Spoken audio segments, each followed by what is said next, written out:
Kung ayaw mag-start yung laptop mo, subukan natin ito. Una, tanggalin natin ang battery. Sundutin natin kabilaan pataas. Siguraduhin natin na walang masisira kahit ano dito. Kaya maingat natin itong gawin.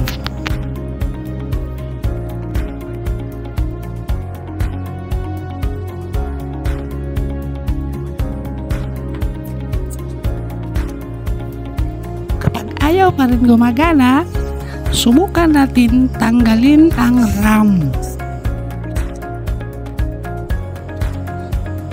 At pagkatapos, ibalik na natin kaagad at tingnan ang kanyang specification.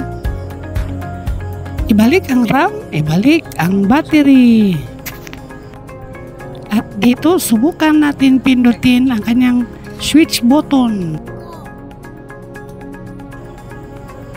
Ayun na, gumana na. Yehey!